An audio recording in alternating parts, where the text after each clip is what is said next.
السلام علیکم یار دوستان محترم هواداره کانال. من امروز ما در مهمونی اکای مشرف جان در مهرآباد، شخصیتی که دوی میگفتن که یک با مهرآباد سیام کن خدا مشرف کرد است. برای ما امروز در یکی از همین تویهای همین محلی مهرآباد اشتراک کردیم.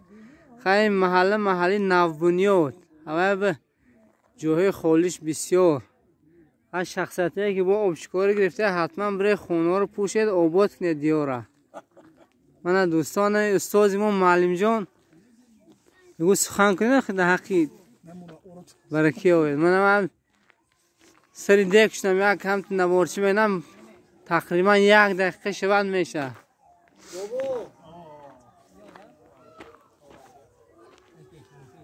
حقی توی های اینجا رنگ توی های قشلاق سر آدم نیست، خیلی به هر حال با آدم یافت میشه. باشکال تینجه خوبه مزه تونش نکی. من از سیایکا نترسیدم. از سیایکا خواه دگر نه دستینم سب سیاه باید من حسب تینجه کاره خیر مبارک شود با برای کی آوید. من عبدالله چوب دور گرفته دیکتون یا با دانش بینم.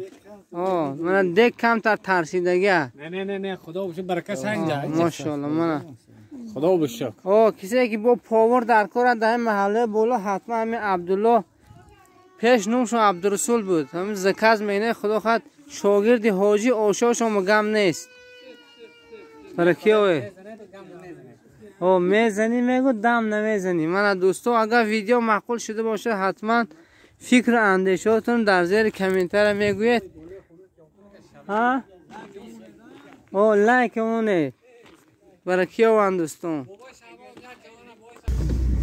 من دوستو مهرآباد همه قبط مهرآباد گذشت داده آبادیش شده 100 مردم سامیان 118 خوجگی شد دیگه است. که همین مهرآباد با ما همینجا بای بامدگی بدیم معرکه با من فناتو به خدا بیرو بید بابا درو عد پیشت کن.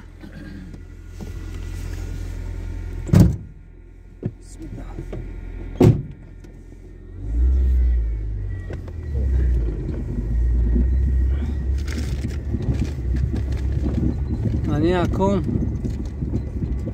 دادا جان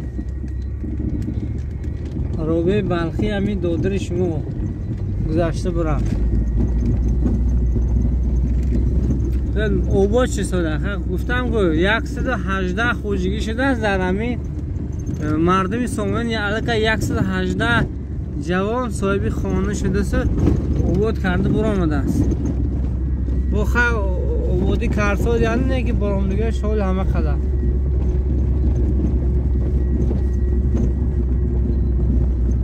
آب هم دارن خیلی کم یک 2 کوچه به پرمای آب شدگی هن همونجا مردم آب میگیره.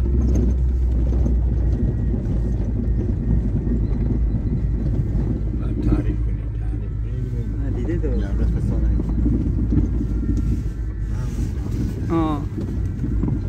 اوینده همین نغز میشه. اما در یادم هست بچیاش بدیم همون پسر نوکای بهمن ناصر وای میگرو بردن همون تراکتورشون خطی یک گوشته بود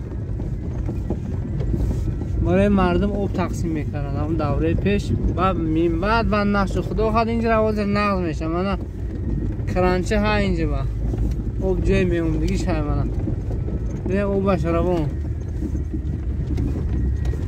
خیلی چند کوچه و ها آب گرفته.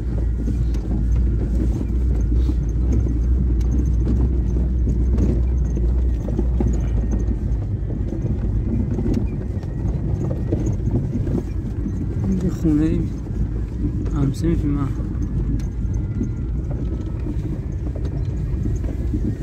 خیلی مردم شکر کرده آب گرفته آسناس با آبش نقل میشه.